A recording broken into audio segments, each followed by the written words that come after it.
Para sa mga VIP guest ngayong gabi, siguraduhing perpekto ang bawat putahe, walang pagkakamali. Naiintindihan? Nakuha na. Nagpa-plate na ako ngayon. Okay, mabuti.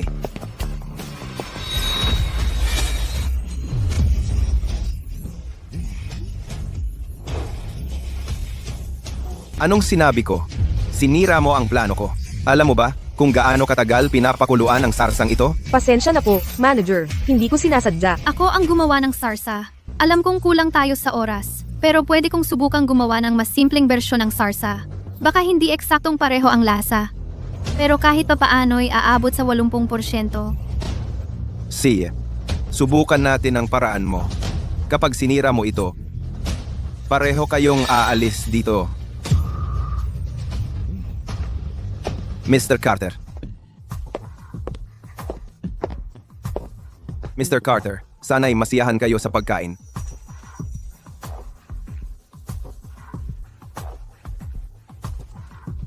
Ang sarsa ng putahing ito ay hindi gaanong pareho sa dati. Mr. Carter, talaga namang napakagaling ng inyong panlasa. Napapansin ninyo kahit ang pinakamaliit na pagkakaiba. Ganito ang nangyari.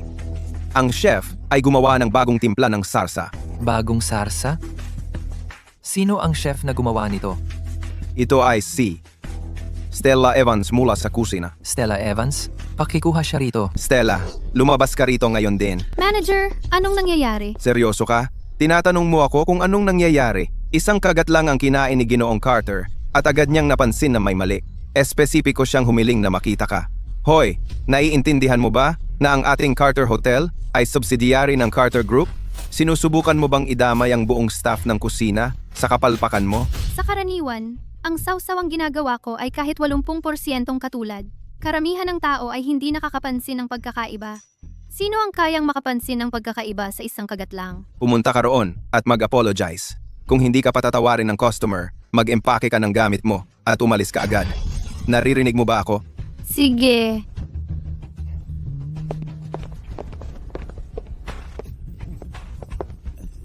Ginoong Carter, ito po si ang chef na responsable para sa putaheng ito. Bakit siya nandito? Ikaw ba ang gumawa ng sarsa para sa ulam na ito? Natapon ng sarsa. Masikip sa oras. Kaya may ginawa akong adjustment. Ngayon, wala na tayo. Stella, ngayon, kailangan mong mag-isa na lang. Hindi kita matutulungan dito. Magaling ang ginawa mo. Sa isang emergency, nakakasagot ka ng ganyan. Kung wala ako ngayon, nagawa mo sanang lokohin lahat ng sanay sa ulam na ito. Oo, ang batang chef na ito, talagang may talento. Ang chef competition ng Pinnacle Holdings ay tuwing 3 taon. Iniimbitahan kita na kumatawan sa Carter Hotel sa paligsahan. Pero, sa bawat chef competition, laging pinakasenyor na chef ng Carter Hotel ang lumalaban. Dagdag pa, ang pangunahing branch ng Carter Hotel ay nanalo ng kampyonato sa loob ng 6 na taon. Magdadala ng bagong batang chef sa huling minuto. Paano kung... Mukha siyang executive ng Carter. Kaya pwede niyang magpasya kung sino ang sasali sa paligsahan. Pero sa karanasan ko, hindi talaga ako kwalipikado para sa chef competition. Ginagawa ba niya ito dahil lang sa kontrata? At gusto niyang magpalakad para sa akin? Paano mo malalaman kung hindi mo susubukan? Hindi ka ba nagtitiwala sa judgment ko o hindi ka nagtitiwala sa sarili mo? Ako. Ginoong Carter, baguhan lang si Stella. Siguro... Hindi na kailangan. Tuwing taon, laging pare-parehong mga mukha ang nakikita. Wala namang mga bagong ideya. Ano sa palagay mo? Oo. Nag-isip ka na ba tungkol dito? Tama siya. Bihirang pagkakataon ito. Wala namang mawawala kung susubukan. Sige, gagawin ko. Sige, maaari ka nang umalis ngayon. Kailangan ko pang pag-usapan ang ilang mga detalye ng kompetisyon kasama si Chef Evans. Opo, sir. Binibining Evans, patuloy kang tumatangging lumipat sa Carter Estate. Bakit ganoon? Komportable na ako kung saan ako naroroon. Wala namang tunay na dahilan para lumipat. Nakalimutan mo na ba ang hiniling ko sa'yo? Kung hindi ka lilipat, paano natin mapipigilan ang nanay ko na malaman? Pero, Malaki ang kusina sa villa, kumpleto ang mga kagamitan. Ang lahat ng sangkap ay inangkat na sariwa. Maaari mong ipagmalaki ang iyong mga kasanayan sa pagluluto doon. At saka, kung sakaling gusto mong makipagtrabaho sa mga chef mula sa ibang lutuin, malaya kang matuto mula sa kanila anumang oras. Pero kung lilipat ako, hindi ba ito magiging abala sa iyo? Hindi naman. Sina? Papahanap ako ng tutulong sa iyo sa paglipat. Magkita na lang tayo mamaya. Ma, bakit ka tumatawag? Stella, nasaan ka ngayon? Patingin naman kay Sean. Si Sean? Nag-overtime pa siya. Nag-overtime na naman? Hindi ka nagsisinungaling sa nanay mo, no? Ay, hindi. Nakauwi ka na? Nakauwi na si Sean, di ba? Nanay ko, Ma'am, kakauwi ko lang po galing trabaho. Sige, sige. Nakakapanatag naman makita kayong dalawa na magkasundo. Sige, hindi na kita iistorbohin. Magpahinga na kayo ni Stella ng maaga. si.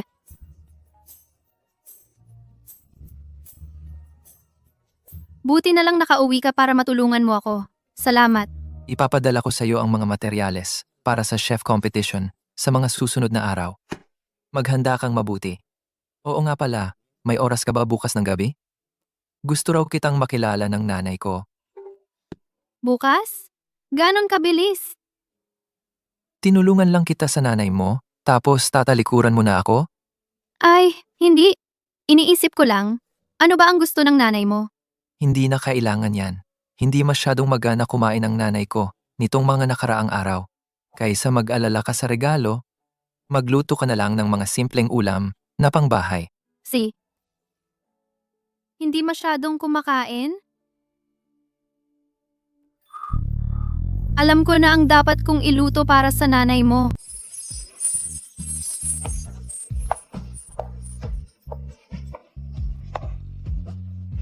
Maganda ba? Oo, maganda. Mabuti, halika na. Tara na. Ginang, alam kong nahihirapan kang makatulog nitong mga nakaraang araw at masyadong sensitibo ang tiyan mo, kaya gumawa ako ng pampakalmang tsaa para lang sa'yo. Ay wow, Quinn, ang bait-bait mo talaga. Hindi tulad ng batang pasaway kong yon. Tuwing may ipapagawa ako sa kanya, laging umiiwas o nagdadahilan. CEO kasi si Gavin ng Carter Group. Talagang marami siyang ginagawa palagi. Naku, kilala ko na yan. Hindi mo na kailangang ipagtanggol. Pero sa totoo lang, may nililigawan na siya nitong mga nakaraan, kaya baka gumaganda na ang takbo ng mga bagay. May nililigawan? Nakita ko silang dalawa, magkahawak kamay. Ang sweet nilang tingnan.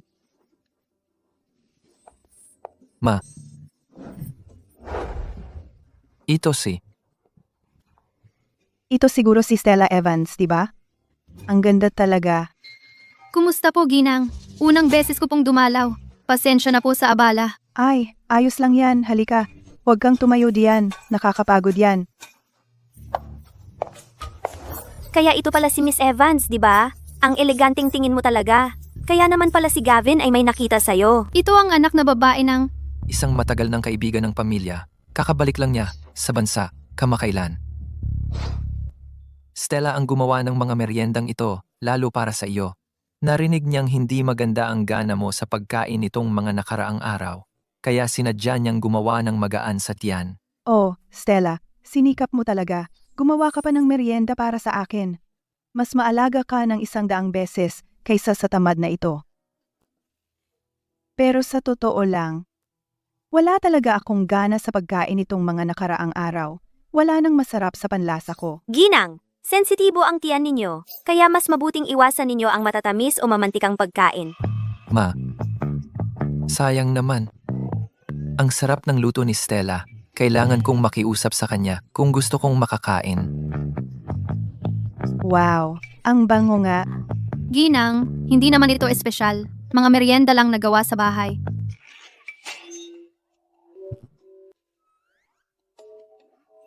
Kumusta naman? Ma, kung hindi ka talaga makakain ng marami, ako na lang ang kakain ng lahat. Ang kulit mo, paano mo nakuha ang ginawa ni Stella para sa akin? Ngayong araw, kailangan kong matikman ang luto ng magiging manugang ko. Ang ganda pala nito. Palaging mapili si Madam. Talaga bang nagawa ng batang to ng isang bagay na humanga siya? Si Stella ang chef sa Carter Hotel. Talagang magaling siya. Nirekomenda ko na siyang sumali sa chef competition ngayong taon. Chef competition? Gavin, Ang chef competition ay laging dinadagsa ng mga top chef. Sa background ni Miss Evans, baka hindi pa siya gaanong kwalipikado. Yung mga veterano sa Carter ay nakasali na ng 10 beses. Bigyan naman natin ng tsansa ang mga kabataan. Anong problema? Basta't desidido ka na. Anuman ang desisyon mo, hindi ako makikialam. Huwag kayong mag-alala, madam. Ibubuhos ko ang lahat ng kakayahan ko. Miss Evans, nagkataon lang na ang Morgan House ang sponsor ng kompetisyon. Isa rin ako sa mga hurado. Dahil ikaw ay kasintahan ni Gavin, kaibigan na rin kita. Titiyakin kong bantayan ka sa event. Salamat, Miss Morgan. Ipinagpapasalamat ko ang kabutihan ninyo. Pero ang kompetisyon ay dapat patas at bukas para sa lahat. Kung hindi sapat ang kakayahan ko, kahit anong tulong ay hindi makakatulong sa akin para manalo. Totoo yan. Madam, lalabas lang ako sa CR. Si.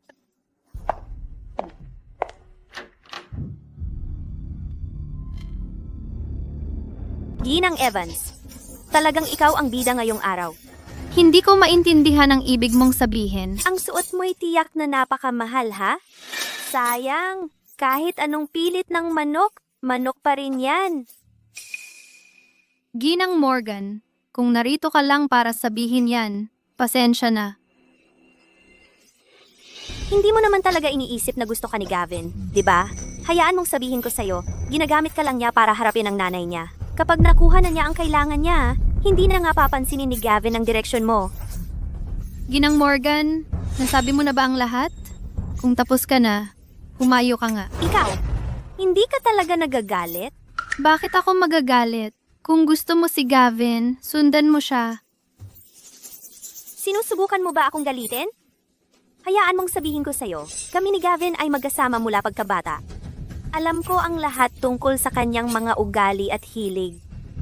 Sa huli, ako lang ang mananatili sa tabi ni Gavin. Mas mabuti pang umalis ka habang maaga pa. Kung hindi, talagang magsisisi ka.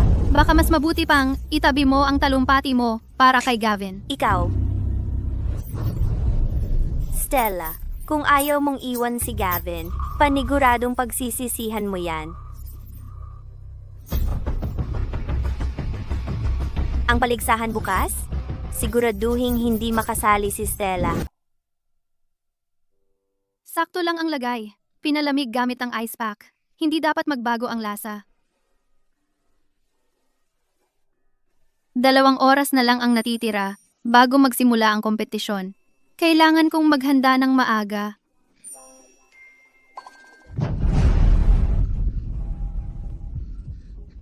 Hoy! May tao ba dyan? Buksan mo ang pinto. Ano ba? Miss Evans, sa totoo lang, ikaw ang may kasalanan nito. Nakipag-away ka sa maling tao. Paalam. Sino ka? Sino ang nagpadala sa'yo rito? Hoy! Nandyan ka pa ba? Naririnig mo ba ako?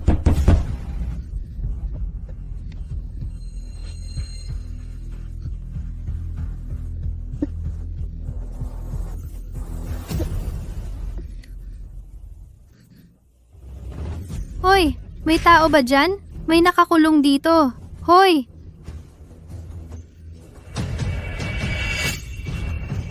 Tapos na. Magsisimula na ang kompetisyon. Iyon ay... Mga binibini at ginoo. Sa susunod, magsisimula na tayo ng taunang chef competition na inorganisa ng Pinnacle Holdings. Ngayon, ipapakilala ko ang ating mga chef na maglalaban. Ang chef na ito ay ang ika-7 henerasyong tagapagmana ng isang maharlikang pamilya ng mga chef at kilala rin sa pagkakaroon ng world-class na husay sa paggamit ng kutsilyo, Chef Jones. At ito naman ay mula sa Carter Hotel, si Stella Evans. Sino si Stella Evans? Wala akong ideya. Ilang taon na akong nanonood ng chef competition at ito ang unang pagkakataon na narinig ko ang pangalang ito. Baka natakot siya at hindi na nagpakita? Anong nangyayari? Hindi ko siya kilala. Narito na ba si Stella? Hindi pa dumarating si Miss Evans. Magsisimula na ang kompetisyon. Hindi pa rin nagpapakita si Miss Evans. Nagba-back out ba siya sa huling minuto? Imposible. Sigurado ako, may mahalagang bagay na humadlang sa kanya.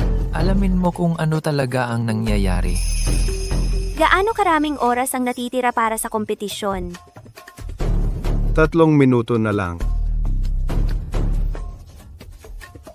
Anong problema ng taong ito? Sino ba siya para magpakita ng ganyang kayabangan? Magpapakita pa kaya siya? Pasensya na sa inyong lahat. Na-late ako. Dito, nagsimula na ang lahat ng ibang kalahok. Bakit nandito siya? Bilisan mo, ang daming tao. Mas mabuting wag mong sirain ito. Buti na lang nakarating ako ng maaga. Mali ang temperatura. May tao ba dyan? Buksan mo ang pinto. Buksan mo. Miss Evans, ikaw lang ang may kasalanan. Nakasakit ka ng maling tao. Alam. Sino ka? Siya ang may kagagawan nito. Stella, sinusubukan mong agawin si Gavin sa akin? Hindi ka pa talaga katumbas ng level ko. Mga kalahok, 1 oras na lang ang natitira sa kompetisyon. Siguraduhin ninyong gamitin ng maayos ang inyong oras at maghanda. 1 oras na lang ang natitira. Tingnan natin kung paano mo ito tatapusin. Seryoso ba si Stella? Kung balak mong umatras, sabihin mo na lang. Gusto mong manalo sa prelims ng ganito? Pangarap lang yan. Eksakto. Kung gusto mong sumuko, sabihin mo.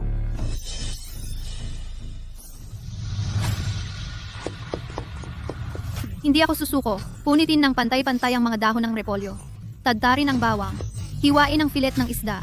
Painitin ang mantika sa katamtamang mababang apoy. Ilagay ang mga paminta. Taasan sa katamtamang apoy. Ilagay ang mga tuyong sili. Painitin sa katamtamang mataas na apoy. Ilagay ang tinadtad na bawang. Igisa sa gilid ng kawali. Igisa ang mga pampalasa. Ilagay ang isda. Taasan ang apoy at igisa ng malakas.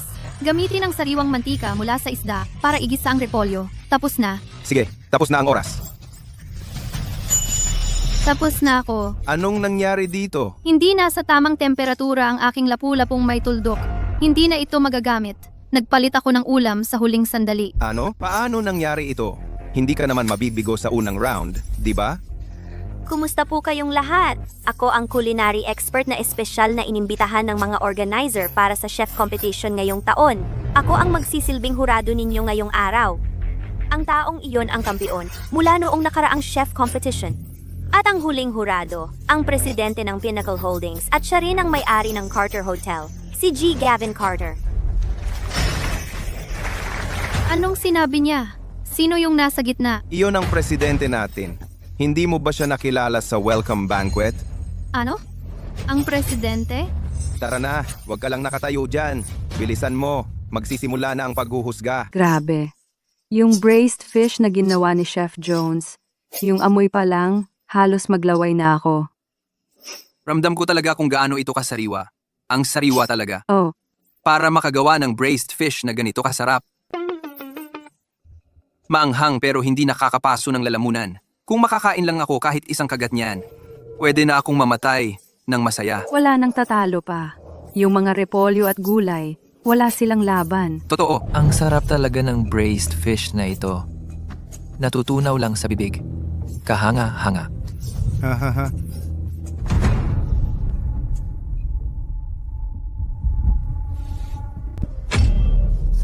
Mga hurado, mangyaring simulan na ang pagmamarka. Ang una ay ang aming head chef, si Jones.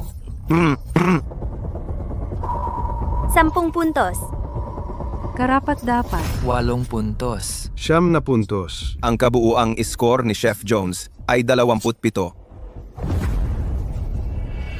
Sunod, mga hurado, mangyaring ibigay ang inyong score para kay Stella Evans. 8.5. 9 na puntos. 10 puntos.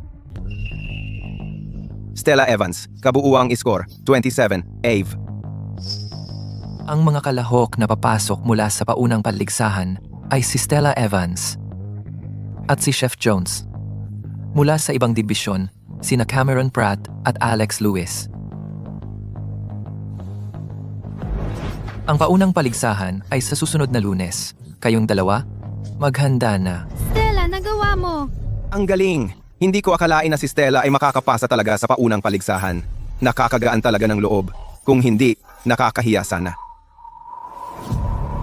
Gavin. Si Stella na naman. Stella,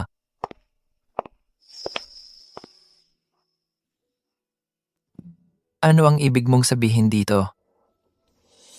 Miss Dakota, huwag na lang nating ituloy ang ating kasunduan.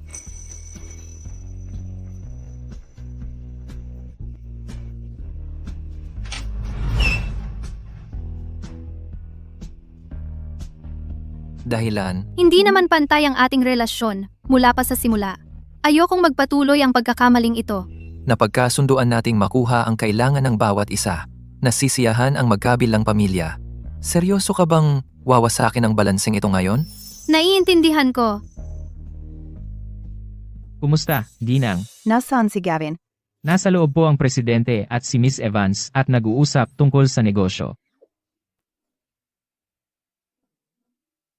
Pero ayokong magchismisa ng mga ibang tao na nakuha ko lang ang lahat ng ito dahil sa iyo. Stella, kung talagang iniisip mo lang ang sasabihin ng mga taong iyon, sana ay pag-isipan mong mabuti. Seryoso ka bang isusuko ang nararapat sa iyo dahil lang sa mga taong walang kwenta?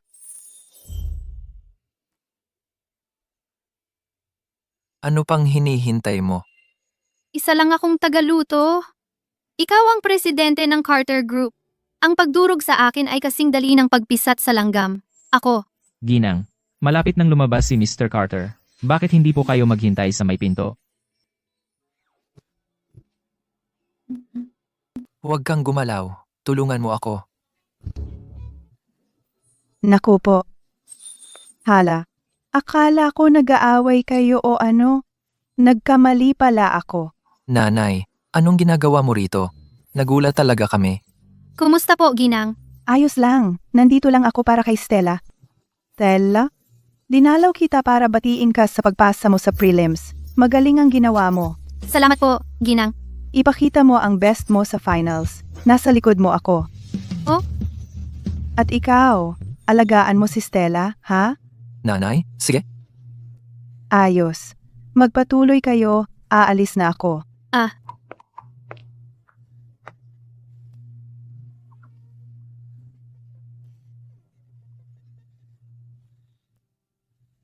Salamat. hindi mo na kailangang magpasalamat. Ito ang napagkasunduan natin dati. Ibig mong sabihin, tuloy pa rin ang usapan natin? Tama. Pero hindi natin pwedeng sabihin kanino man na magkasama tayo. Naiintindihan ko. Oh, Anong meron? kanina, nung nasa bodega ako at nag-i-inventory ng mga supplies ng hotel, nakandado pala mula sa labas ang pinto. Nakandado?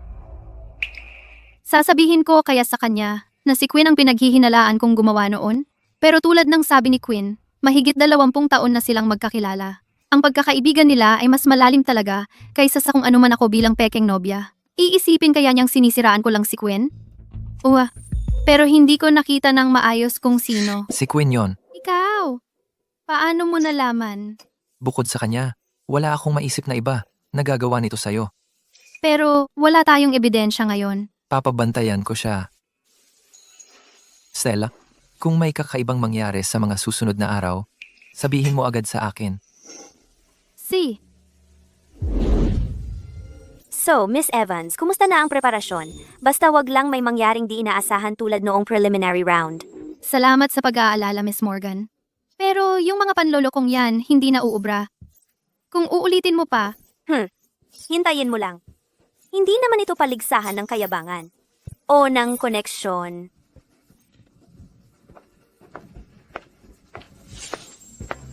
Lahat ng kalahok mangyaring tumungo sa inyong mga lugar. Atensyon, mga ginang at ginoo. Ang tema para sa final round na ito ay Back to Basics. Aking ipinahahayag na ang paligsahan ay magsisimula na.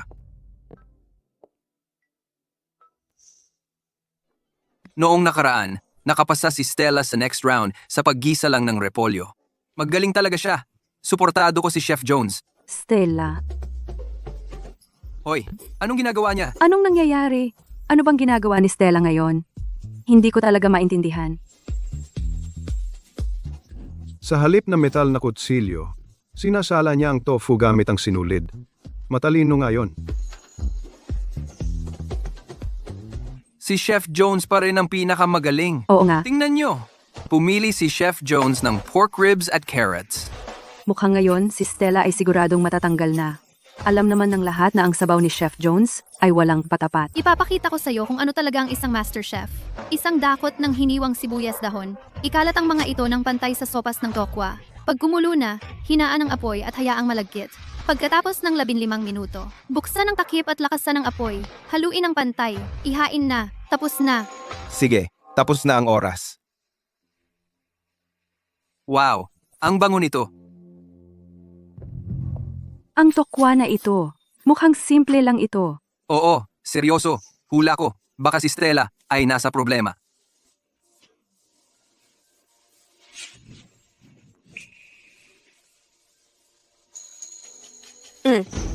Ang payak na sopas ng buto-buto. Ibinabalik nito ang lahat sa mga batayan. Ang sabaw ay malinaw at malapot. Ang karne ay firm, pero hindi matigas. Matamis, pero hindi mabigat. Walang sobrang sangkap. Talagang pinapakita ang lasa ng buto-buto. Isang higop lang at nahuhumaling ka na.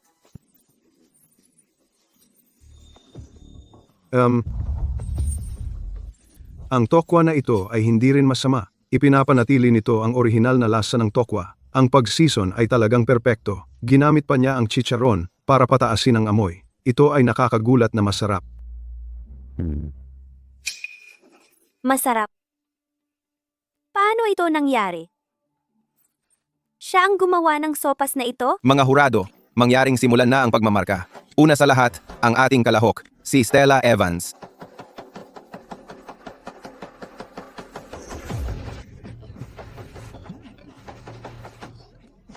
Ang kalahok na si Stella ay nakakuha ng markang 28. Ang galing naman. Paano niya nagawa yon? Sunod, mga hurado, mangyaring markahan, si Chef Jones.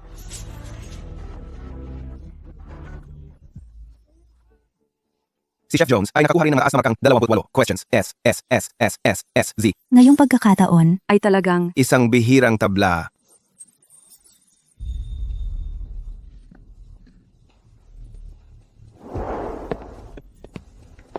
Hindi ako makapaniwala na tabla. Mr. Carter, kaya. Tiebreaker. Oh. Dahil sa mga espesyal na pangyayaring ito, nagpasya ang mga organizer ng tiebreaker upang matukoy ang huling kampiyon. Lahat ng kalahok, mga hurado at mga manonood mangyaring magpahinga sandali. Ang tiebreaker ay magsisimula sa loob ng 3 oras. tiebreaker? Unang beses pa lang to? ang kompetisyong ito ay tumatakbo na ng mahigit 10 taon at hindi pa ako nakakita ng tabla dati. Oo nga. Ganoon ba kagaling si Stella? Tofu lang yun eh. Paano nakuha ang ganoong kataas na marka? Gavin, Ang galing mo sa pagluluto, mas mataas pa kay Chef Jones. May duda ako noon. hindi mo na kailangang sabihin. Naiintindihan ko. Pero ang pagtanggap mo, sapat na yon. Ang ugali mo ay karapat-dapat sa papuri. Sinabi ko na ito dati, pagdating sa pagluluto. May tunay kang talento. Stella, hintayin mo lang. Pangako ko, sisirain kita ng lubusan. Salamat sa paghihintay, mga kasama. Magsisimula na ulit ang kompetisyon. Una sa lahat, pasalubong natin ang sponsor ng venue, si Gavin Carter, para ipakita ang mga pangunahing punto ng round na ito. Binabati ko kayong lahat sa pagpasok sa finals. Ang tema ng huling round natin ay ang diwa ng lasa. Ang sinusubok natin ay hindi lang ang inyong kasanayan sa pagluluto, kundi pati ang inyong pag-unawa sa lutuin. Mayroon kayong 2 oras para sa kompetisyon. Sige, magsimula na tayo. Bakit parang amoy kemikal?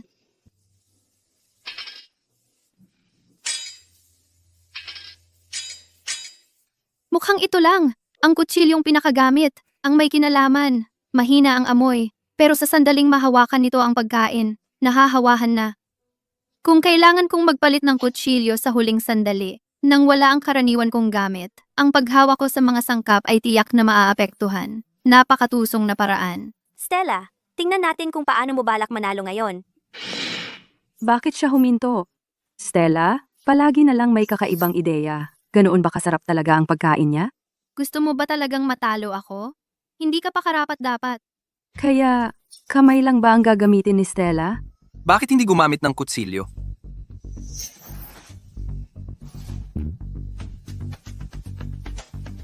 Tapos na ang oras. Maaari bang ipakita ng dalawang chef ang inyong mga putahe?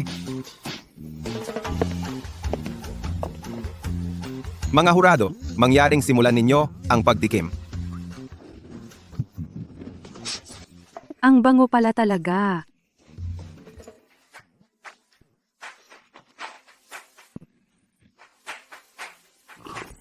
Wow, ang sarap ng amoy. Oo, talaga nga. Napakalambot ng porcini mushrooms. Perpektong nailabas ang aroma. Nilaktawan niya ang magarbong paggamit ng kutsilyo at bumalik sa simpleng pamamaraan na siyang tunay na nagpapalabas ng esensya ng masarap na lasa. Talagang napakagaling ng ginawa niya.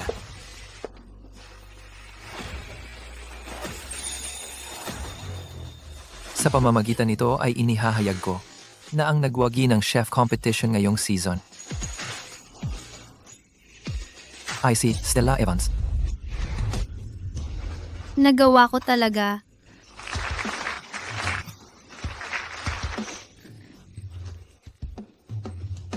Tingnan ninyo ang mga trending topic. May naglantad na si Miss Evans at Judge Carter ay may hindi tamang relasyon. May kakaiba sa chef competition na ito. Bilang isang tapat na fan ng chef competition, may sapat akong dahilan para magduda sa patas na paglalaban ngayong season. Totoo ba ito? Nangyari ba talaga yon? Tulad ng alam ng lahat, bawat season ng chef competition ay may proseso ng paghuhusga na lubos na bukas at transparent at ang buong proseso ay na-stream at na-record. Kung maninirang puri kayo ng isang kalahok ng walang basehan, kailangan ninyong harapin ang legal na kaparusahan. Kung pagdududahan ninyo ang patas na paglalaban o ang profesionalismo ng mga hurado, ang legal team ng Carter ay laging handang tumugon. Ang Carter Group at ang pangunahing organizer, ang Pinnacle Holdings, ay matagal nang magkatuwang. Sila rin ang matagal ng sponsor ng chef competition sa loob ng maraming taon. Sa palagay ko, hindi nila isusugal ang sarili nilang reputasyon. Eksakto. Naniniwala pa rin ako sa kredibilidad ng Carter Group. Tutol ako. Anong nangyayari? Sino siya? Gavin, paulit-ulit mong sinasabing patas ito? Pero gusto kitang tanungin, ikaw ba at si Miss Evans ay talagang huwes at kalahok lang? Quinn, nanggugulo ka na naman ba? Sagutin mo lang ako, oo o hindi. Diyos ko, grabe ang drama. May relasyon ba talaga si Mr. Carter sa babaeng ito? Si Miss Quinn ay kaibigan ni Mr. Carter mula pagkabata. Hindi siya magsisinungkol tungkol dito. Ay, ang gulo naman. Kailangan nating imbestigahan ng buo ang nanalong ito. Ang personal na relasyon ko kay Miss Evans ay walang kinalaman sa propesyonal na paghuhusga. Bawat round ng kanyang kompetisyon ay hinusgahan ng isang propesyonal na panel at buong naitala. Tama iyan. Miss Quinn, dahil pinagdudahan mo ang relasyon ko kay Mr. Carter, may ilan akong tanong na gusto kong itanong sa iyo. May tutol ka ba? Ano ang ibig mong sabihin? Hoy, lahat, tingnan nyo kung ano ang uso. Ito. Siya, Ginoong Carter, tingnan nyo. Binibining Morgan, ang pagkuha sa pangunahing kagamitan ng kalahok ay napakadelikado. Tigilan mo yan. Gawin mo lang ang sinabi ko. Kung magtatagumpay ka rito, makakakuha ka ng iyong gantimpala. Gusto kong si Stella ay mawalan ng lahat ng dignidad. Huwag kang mag-alala, Binibining Morgan. Sisiguraduhin kong magagawa ito ng tama.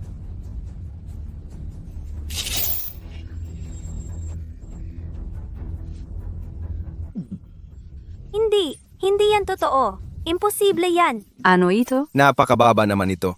Ang magnanakaw ang sumisigaw na para bang siya ang biktima. Sobra Masama na ito. talaga yan. Peke ang video na ito. Imposible. Lumabas ka sa kompetisyon. Nasaan ang seguridad? Bilisan nyo. Palabasin nyo siya. Sedia. Lumabas ka. Subukan niyo akong hawakan. Huwag niyo kalimutan. Ang kompetisyong ito ay aming inorganisa, ang Pinnacle Holdings. Tapos na. Narinig kong ang maghahandog ng premyo ay si Gregory Morgan mula sa Pinnacle Holdings. Wala na tayong magagawa. Nandito na si Ginoong Morgan. Nandito na ang tatay ko. Hintayin niyo lang. Ito si G. Morgan mula sa Pinnacle Holdings. Pa, bilisan mo. Kunin ang championship title ni Stella mula sa kanya. Nagtulungan lang sila ni Gavin para ipitin ako. Tapos na siya ngayon. Maaaring sakit sa ulo si Quinn, pero may malakas siyang tatay na sumusuporta sa kanya. Ngayon, Natatakot ako kahit si G. Carter ay hindi na kayang protektahan si Bibi. Evans, Oh, Ag.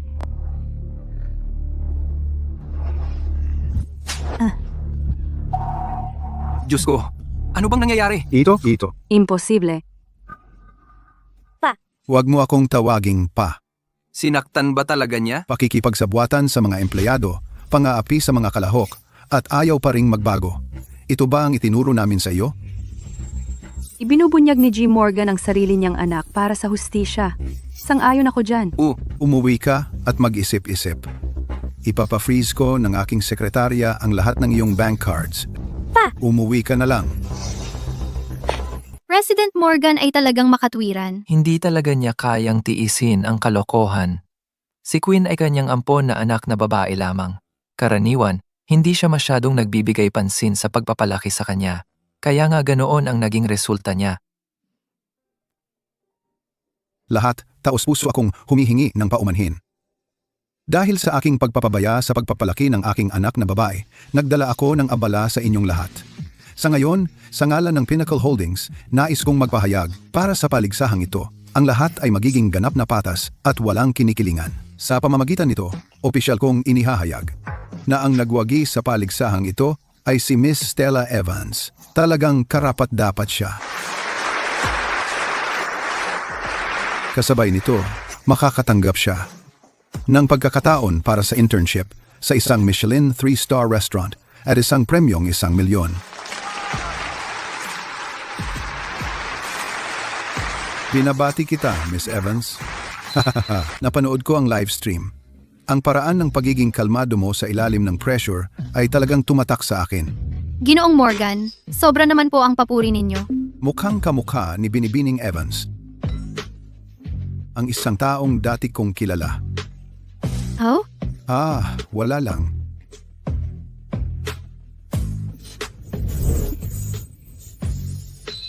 Stella, alam kong kaya mo talaga.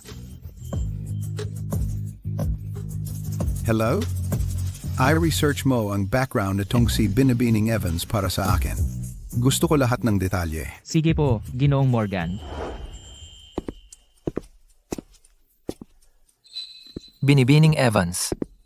Anong problema?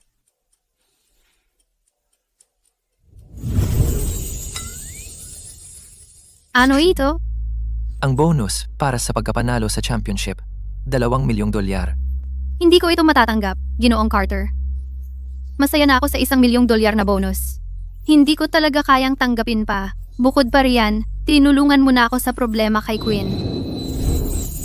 Nanalo ka ng championship para sa Carter Hotel. Ito ang nararapat sa iyo. Tungkol naman kay Quinn, nakuha niya ang nararapat sa kanya. Kahit ano pa ang mangyari, talagang nagpapasalamat ako sa iyo. Pero nafe-feel ko lang na ang paghawak nitong $3,000,000 ay nakakabagabag sa akin. Paano kaya kung gamitin ko ang perang ito para bumili ng regalo para sa kanya? Tama? Bumili ng isang makabuluhang regalo. Papunta na ako. Nanay, anong dala mo rito? Well, narinig ko lang kasi na nanalo ng unang pwesto si Stella para sa Carter Hotel natin. Gusto ko lang mag-congratulate. Kayong dalawa, may tinatago ba kayo sa akin? Ha? Kanina lang, parang narinig ko na tinawag kang Ginoong Carter ni Stella. Hindi naman kayo nagpapanggap na magkasintahan para lokohin ako, di ba? Nanay, bakit naman kami magsisinungaling sa'yo? Haha. Oo, ma'am. Nagjo-joke lang kami. Maliit na roleplay lang yon. Gets ko na ngayon. Pasensya na sa abala talaga. Sige, tuloy lang. Huwag mo akong istorbohin. Ha ha ha ha.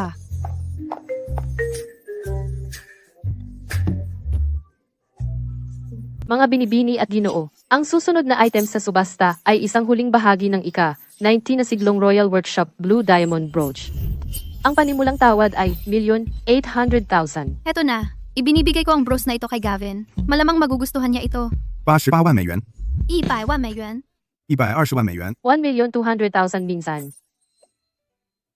1,200,000 dalawang beses. Ngayon, ako naman. Wala nang tatalo sa akin ngayon, di ba? 130万美元。 Bakit pamilyar ang boses na yon? Paano naging siya? 135万美元。 140万美元。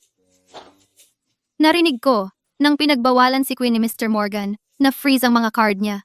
Duda ako na makakatawad siya ng higit sa 1,500,000. 1,500,000. 1,500,000 minsan. 1,500,000 dalawang beses. 1,500,000 tatlong beses ipinagbibili na. Binabati kita, binibini. Stella, ikaw talaga. Alam ba ni Gavin na kinuha mo ang pera niya para magpakitang gilas?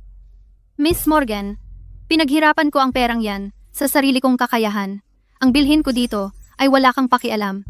Wala akong kailangang ipaliwanag kanino man. At tungkol naman sa pera ni Gavin, sigurado akong wala kang pakialam doon. Huwag kang masyadong mayabang, Stella.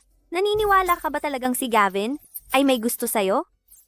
Sandali lang siyang interesado sa'yo. Yun lang. Bakit hindi ko alam na ang nararamdaman ko sa girlfriend ko ay pansamantala lang pala? Miss Morgan, mukhang hindi sapat ang leksyon na natanggap mo noon para matuto kang lumugar. Dapat ko bang ipaalala kay Mr. Morgan na palakasin ang edukasyon mo? Gavin? Yung si Stella, isang kusinera lang siya.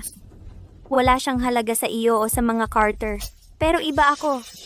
Ako ang tagapagmana ng Morgan. At ako lang ang magiging kahalili ng Morgan. Ang pagchismis sa likod ng tao, ang paghabol sa estado, ang paglalagay ng tubo sa lahat ng bagay. Ganyan ba pinalaki ng mga Morgan ang kanilang mga anak? Miss Morgan, sana alam mo na pagdating sa damdamin, kay Miss Evans, hindi ko na kailangang mag-isip ng mabuti.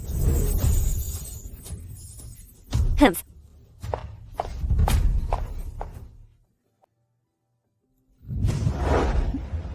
Ayos ka lang ba? Nanggulo ba siya sa'yo? Okay lang ako. Nagtalo lang kami ng kaunti. Ganun lang. Kaya ko ito. Siya nga pala, bakit ka nandito? Sinabi sa akin ni Ast, Luis na nandito ka. Nag-alala ako baka magkaproblema ka sa kanya, kaya dali-dali akong pumunta rito. Tara, umuwi na tayo. Oh. Ang galing-galing na ni Gavin sa paghawak ng kamay ngayon. Nasaan siya?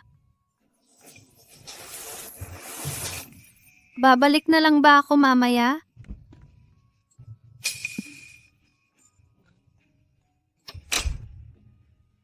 May kailangan ka ba sa akin? Ito ay para sa iyo.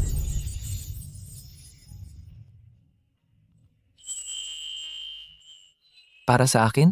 Oh. Pumunta ka sa subasta para lang makuha ito? Oo. Matagal ko nang gustong humanap ng tamang pagkakataon. Salamat. Noong una kong makita ito, naisip ko lang na bagay ito sa iyo. Kaya tinayaan ko. Stella, ang katotohanan na ikaw ang nanalo ay dahil sa iyong sariling kakayahan. Wala itong kinalaman sa akin. Wala talaga akong kumpiyansa noon.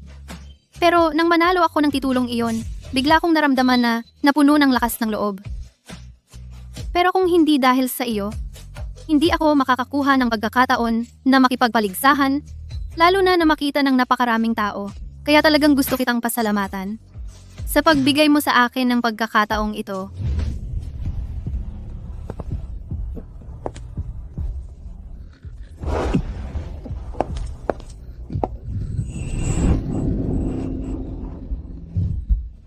Ayos ka lang ba? Hindi, ayos lang ako. Well, alis na ako. Oo nga pala. Maganda ang regalo, tulad ng buwan ngayong gabi. Napakaganda. Salamat. Ikaw, ano ang ibig mong sabihin? Eksakto ang iniisip mo.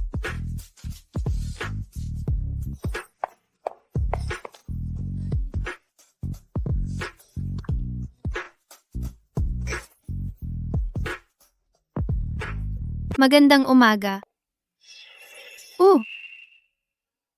Aalis ka na ba? Pupunta ako sa isang business trip ng isang linggo. Ngayong hapon ang flight ko. Oo nga pala, ang internship mo sa Michelin, sa susunod na buwan pa magsisimula. Kaya, sa panahong ito, maaari kang maghanda. Alam ko, bihirang pagkakataon ito. Salamat sa pagpapaalala. Pupunta na ako para magsimulang maghanda.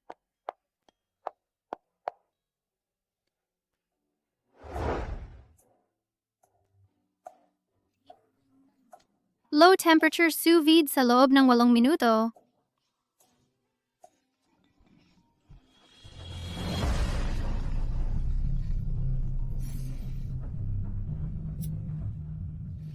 Hello? Sino ito? Stella, kung gusto mong malaman kung nasaan ang nanay mo, pumunta kang mag-isa sa Westside Dock, Warehouse 1. Sino ka? Paano ko malalaman kung kasama mo ang nanay ko? Papag-usapan mo siya sa telepono. Maniwala ka man o hindi, kung hindi mo susundin ang sinasabi ko, hindi ko mapapangako kung ano ang magagawa ko. Ikaw.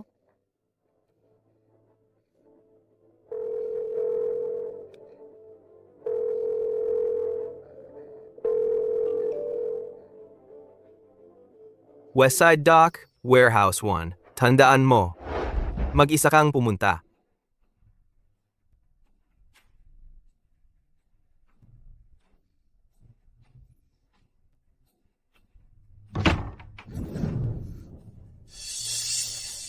Sino ka talaga?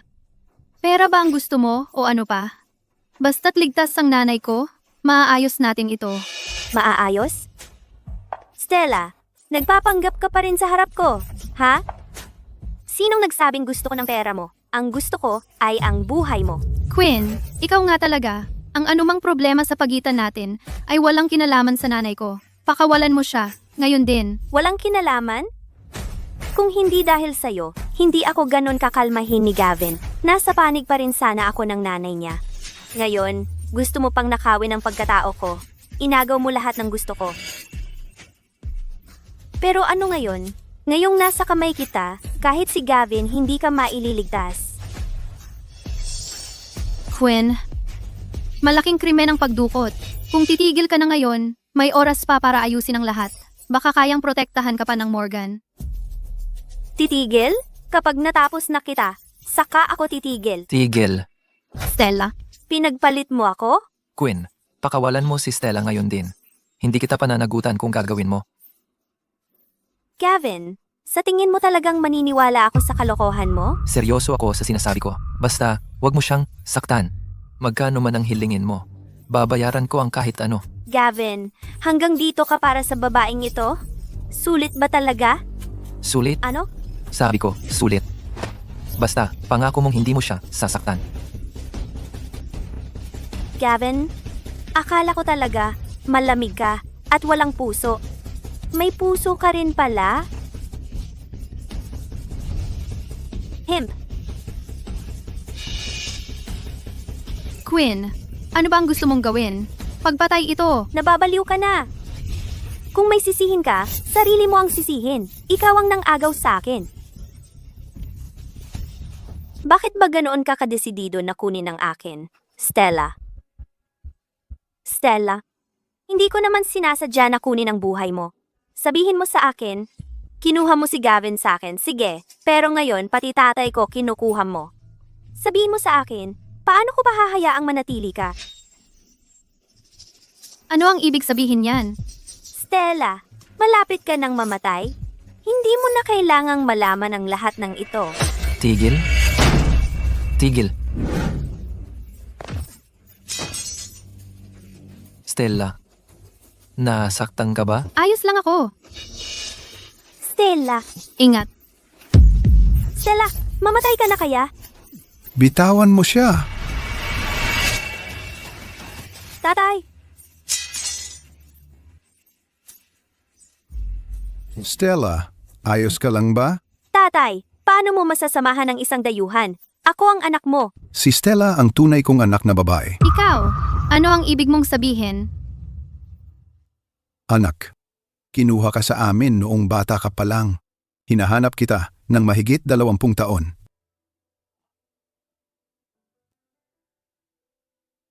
Ang pitsil de bolsang ito, espesyal kong ipinagawa ito para sa iyo noong 1 buwan ka pa lang.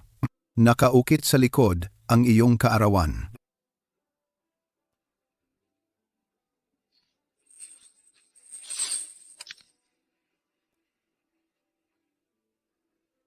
Ang petsang ito. Ang siya palang araw na palaging sinasabi ng nanay ko na nakita niya ako. Huwag kang mag-alala. Nakapag-ayos na ako ng tao para isauli ng ligtas ang inamong ampon sa inyong bahay. Ipinakita pa nga niya sa akin ang mga larawan mo noong bata ka. Kamukha mo ang iyong nanay noong bata pa siya. Nakalulungkot? Ang iyong ina ay nagkaroon ng depresyon nang mawala ka at pumanaw bago ka pa muling makita. Pero bakit napakatagal bago mo ako natagpuan? Anak, ang totoo, hindi kami tumigil sa paghahanap sa iyo. Noong paligsahan ng mga chef nang iaabot ko sa iyo ang gantimpala nang magkita tayo, parang pamilyar na pamilyar ka sa akin. Pagkatapos imbestigahan, sa wakas ay nakumpirma namin kung sino ka talaga. Kaya gusto ni Quinn na sirain si Stella. Dahil hindi ako nagkaroon ng sariling anak at dahil sa pressure mula sa mga Morgan, inaampon ko si Quinn. Sa lahat ng mga taong ito, si Quinn ang laging naging tanging tagapagmana ng mga Morgan. Siguro, nalaman niyang nag-iimbestiga ako tungkol sa background ni Stella, kaya ginawa niya ang lahat ng ito. Alam ko na ang lahat ng ito matagal na. Lahat ng bagay sa Morgan ay akin. Walang sino man ang makakakuha nito sa akin. Ang Morgan ay walang anak na babae, nakasindakot at walang puso tulad mo. Mula ngayon, hindi ka na bahagi ng pamilyang ito. Ano? Pagbalik ko, aalisin ko ng opisyal ang iyong pwesto sa Morgan at isusuko ka sa pulisya. Dalhin siya palayo. Dad, wag po. Wag ninyo akong isuko sa pulisya. Dad! Stella, gusto mo bang sumama sa akin sa Morgan? Oh, Sasama ako sa iyo. Mabuti. Mabait na bata. Tuloy ka. Kinakabahan ka ba? sinong kinakabahan? Okay lang, maghihintay ako sa labas. Oh,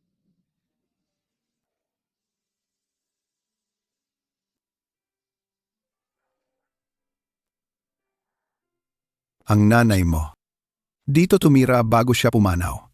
Simula nang umalis siya, natatakot akong masyadong masakit ang mga alaala, kaya hindi na ako muling pumasok dito. Pero may naglilinis at nag-aalaga dito araw-araw. nanay, ako ito. Si Stella. Uwi na ako. Oh, kung buhay pa siya, hindi ko maisip kung gaano siya kasaya makita ka ngayon. Tatay. Ako na ang bahala.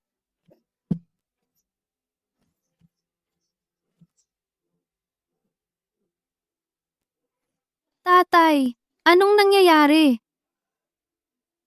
Wala, ganito lang talaga. Sa mga nakaraang taon, palala ng palala ang pakiramdam ko. Hindi ko alam kung gaano pa katatagal ang kaya ko. Tatay, mabubuhay ka hanggang 100 taon. Sige, sige. Kahit para lang sa iyo, ipagpapatuloy ko ang laban. Stella, kumusta ka na nitong mga nakaraang taon? Oo, huwag kang mag-alala sa akin. Ngayon, chef na ako, tulad ng gusto ko. At marami na rin akong natutunan sa pagluluto. Talagang magaling si Stella pagdating sa pagluluto. Nanalo na siya sa ilang paligsahan. Wow, di katakatakang parte siya ng pamilyang Morgan. Talagang namamana sa pamilya. Tama. Ho.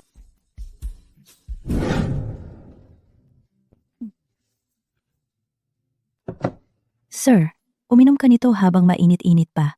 3 oras kong ginawa ang lugaw na itong gawa sa seafood. Inumin mo habang mainit pa.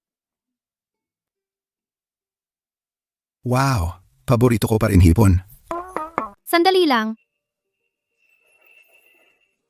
Anong problema? Tay, dapat 3 beses sa isang araw mong inumin ang gamot? 3 beses sa isang araw? Pagkatapos kumain, di ba? Oh, yun ang sinabi ng doktor sa akin. Stella, anong meron? Yun nga, ang gamot na iniinom mo, gumagawa ng mga lason, kapag kinain kasabay ng seafood. Kung patuloy mong iinumin ng ganyan, unti-unting makakasira sa nervous system mo. Ano? Genji, Mai, ang tagal-tagal mo nang nagtatrabaho sa Morgans. Binibigyan mo ba ng lason si Tai simula pa noon? Miss, anong ibig mong sabihin? 30 taon na akong nagtatrabaho sa Morgans, laging buong puso ang ginagawa ko. Dahil nga 30 taon ka na rito, 30 taon ka na rito, dapat alam mo ang isang bagay na ganito kasimple. Gianj, May? Totoo ba ang sinabi ni Stella? Sir, maniwala ka po sa akin. Wala talaga akong alam tungkol sa food reactions. Ako, Gian? Madalas ka bang pumupunta sa West Side? Kamakailan lang? paano nalaman ni Mr. Carter na doon ako namimili? Malaki ang palengke sa West Side, pero nandoon din ang West Side Care Center. Aw.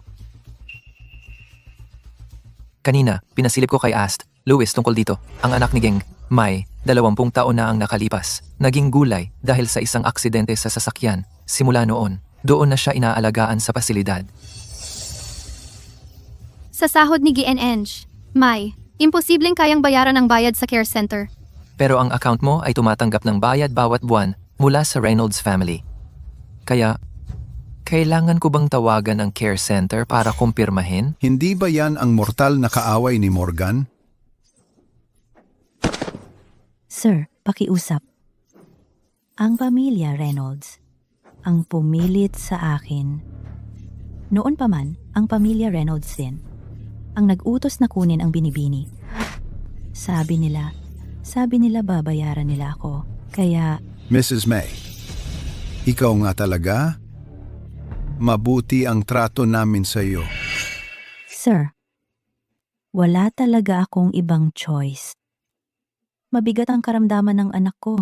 Kailangan niya ng operasyon. Ako, hindi ko talaga kayang magkaroon ng ganoong kalaking pera. Kaya kinuha mo ako? Ipinagpalit ang buhay ko sa pera? Ako, ginawa ko yon para sa anak ko. Di, kung hindi ako sumunod, ano ang mangyayari sa anak ko? Malinaw na ang ebidensya. Ipagtapat mo na lang sa pulisya. Hindi, sir. Sir, Dalhin mo siya. sir.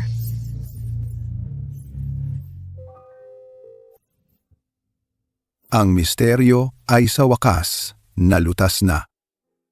Stella. Mapapahinga na ang nanay mo ngayon. Kahit na nasa langit man siya. Pwede mo ba akong dalhin para makita si nanay? Si Sasama ako sa'yo. Evelyn. Bumalik ang anak natin para makita ka. Malakas at mabait siya, tulad mo.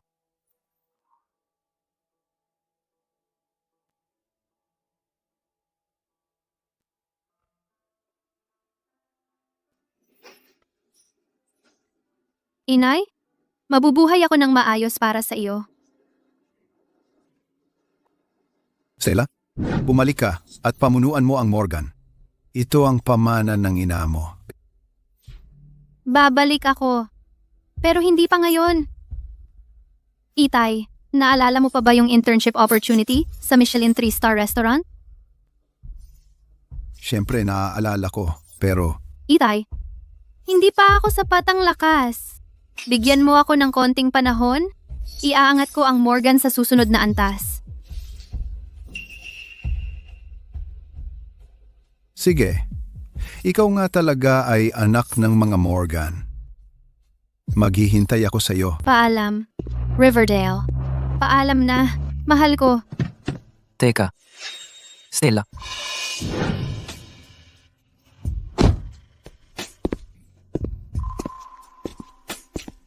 Anong ginagawa mo rito? Alam kong ayaw mo ng paalam. Tiyak na magtatago ka lang kapag may pagkakataon. Kaya't dumating ako. Hindi kita hahayaang magkaroon ng isa pang pagkakataon na umalis ng mag-isa. Gavin, salamat. Pero ngayon, gusto kong subukan mag-isa. Sige, nirerespeto ko ang lahat ng desisyon mo. May mga overseas projects akong pinaghahandaan. Ito'y pagsubok ng pamilya sa akin. Maaring tumagal ito ng kalahating taon, o isang taon, o baka mas matagal pa. Ang internship na ito ay talagang mahalaga sa akin. Malinaw na sinabi ng nanay ko na kailangan kong pumunta. Sinusuportahan din ako ng aking adoptive mom. Kapag nagtagumpay na ako ng kaunti at kapag nakapasa ka na sa iyong evaluation, tayo. Kapag dumating ang araw na iyon, pakakasalan kita. Stella, kapag natapos ko na ang mga kasalukuyang proyekto, babalikan kita. Ayokong mag-isip na magkalayo pa tayo.